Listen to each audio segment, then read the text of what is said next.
तो दोस्तों आज हो गया 6 दिसंबर 2024। बिहार समेत देश दुनिया के तमाम मुख्य समाचार लेके आए सिर्फ आपके लिए। चलिए फटाफट खबर शुरू करते हैं। उससे पहले चैनल को अब तक सब्सक्राइब ना किया और फटाफट चैनल को सब्सक्राइब कर दें, लाइक कर दें, शेयर कर दें ताकि इसी तरह खबर आप हर रोज देख सकें। चलिए शुरू करते हैं।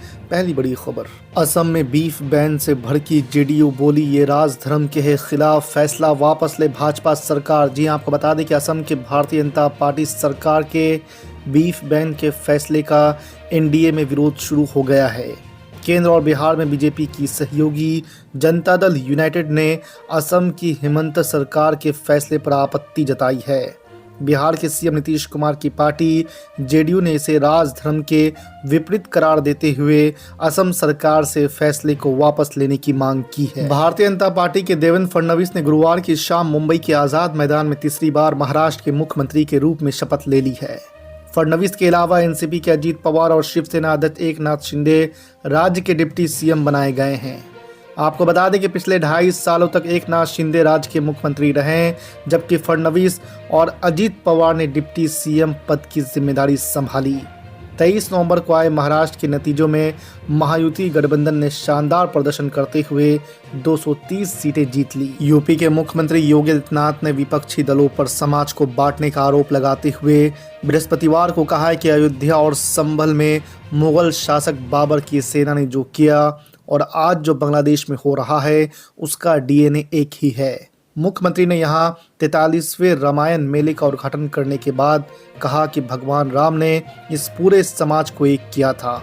अगर हमने एकता को महत्व दिया होता और देश के दुश्मनों की रणनीति सफल नहीं होने दी होती तो ये देश कभी गुलाम नहीं बनता। शंभू बॉर्डर पर बड़ी संख्या में किसान धरने पर बैठे हैं। वे शुक्रवार को 6 दिसंबर को दोपहर 12 बजे दिल्ली के लिए पैदल मार्च शुरू करेंगे। इससे 2 दिन पहले ही अंबाला पुलिस ने शंभू बॉर्डर पर धारा 144 लागू कर दी है।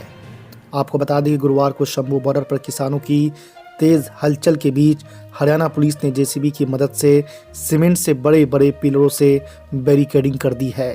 साथ ही नोटिस भी चस्पा किए हैं। सरकार का किसानों को साफ संदेश है कि दिल्ली जाकर धरना करने की उन्हें परमिशन नहीं मिलेगी। ऐसे में उन्हें हरियाणा में भी दाखिल नहीं होने दिया जाएगा। सड़कों के निर्माण में तेजी और गुणवत्ता से समझौता न करने की अपनी छवि रखने वाले नितिन गडकरी ने संसद में बड़ा बयान दिया है। उन्होंने गुरुवार को लोकसभा में एक सवाल के जवाब में कहा कि मैं पहले ही कह चुका हूं कि सही काम नहीं करने वाले ठेकेदार को बुलडोजर के नीचे दलवा दिया जाएगा। उन्होंने सदन में प्रश्नकाल के दौरान राजस्थान के नागौर से सांसद हनुमान बेनीवाल के पूरक प्रश्न के उत्तर में ये भी कहा कि ठेकेदारों को ठोक पीट कर ठीक कर दिया जाएगा। विदेश मंत्री एस जयशंकर ने गुरुवार को राज्यसभा में प्रश्नकाल के दौरान गाजा में इजराइल और हमास के बीच जारी जंग से जुड़े एक सवाल का जवाब दिया। इस दौरान जयशंकर ने इजराइल और भारत के बीच रक्षा सहयोग का बचाव करते हुए कहा कि जब भारत को जरूरत थी इजराइल उसके साथ खड़ा रहा। उन्होंने अपने लिखित जवाब में ये भी कहा कि दोनों देश सुरक्षा के क्षेत्र में एक दूसरे पर भरोसा करते हैं। भाजपा सांसद निशिकांत दुबे बोले विपक्ष सरकार गिराने की कर रही है कोशिश। जी आपको बता दें कि संसद के शीतकालीन सत्र का गुरुवार को 8वां दिन था।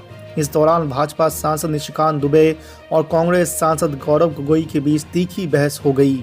दरअसल निशिकांत दुबे ने आरोप लगाते हुए कहा कि विपक्ष सरकार गिराने की लगातार कोशिशें कर रहा है। निशिकांत दुबे ने राहुल गांधी से पूछा कि क्या आप खालिस्तान समर्थकों और कश्मीर का विभाजन चाहने वालों से नहीं मिले। आगे निशिकांत दुबे ने यह भी बताया कि विपक्षी नेताओं का एक धड़ा प्रधानमंत्री नरेंद्र मोदी की अगुवाई में देश को मिली तरक्की को गलत साबित करना चाहता है। उत्तर प्रदेश के मुख्यमंत्री योगी आदित्यनाथ के संभल हिंसा पर डीएनए वाले बयान पर एमआईएम प्रमुख असदुद्दीन ओवैसी ने आपत्ति जताई है। उन्होंने ट्वीट कर मुख्यमंत्री योगी आदित्यनाथ पर तीखा हमला किया और उनके बयान को बेतुका करार दिया है। असदुद्दीन ओवैसी ने कहा कि योगी आदित्यनाथ ने आज बांग्लादेश के अल्पसंख्यकों, बाबरी मस्जिद और संभल के बारे में कुछ बेतुकी बातें कहीं। असदुद्दीन ओवैसी ने योगी आदित्यनाथ के बयान को भाजपा की प्रायोजित राजनीति का हिस्सा बताया।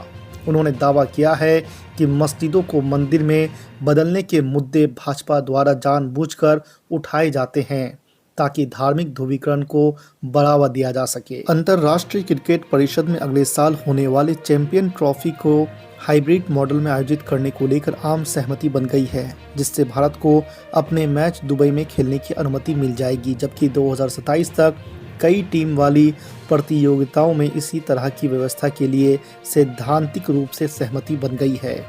आईसीसी के एक शीर्ष सूत्र के अनुसार गुरुवार को दुबई में अपने मुख्यालय में वैश्विक संचालन संस्था के नए चेयरमैन जय शाह और पाकिस्तान सहित निदेशक मंडल के बीच एक अनौपचारिक बैठक के दौरान निर्णय को कमोबेश अंतिम रूप दिया गया।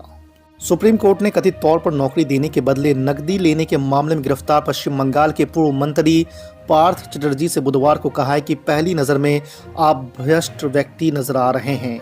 आपके परिसरों से करोड़ों रुपए बरामद हुए हैं। आपको बता दें कि जमानत याचिका पर अपना फैसला सुरक्षित रखते हुए सुप्रीम कोर्ट ने ईडी से उनके लगातार जेल में रहने पर सवाल उठाया और कहा है कि उन्हें अनिश्चित काल तक कारागार में नहीं रखा जा सकता। असम के मुख्यमंत्री हेमंत बिस्वा शर्मा ने बड़ी घोषणा करते हुए कहा है कि राज्य भर के होटल, रेस्टोरेंट और सार्वजनिक स्थानों पर गौमांस ना तो खाया जाएगा और ना ही परोसा जाएगा। उन्होंने जोर देकर कहा है कि ऐसा करने वालों के खिलाफ सख्त एक्शन लिया जाएगा।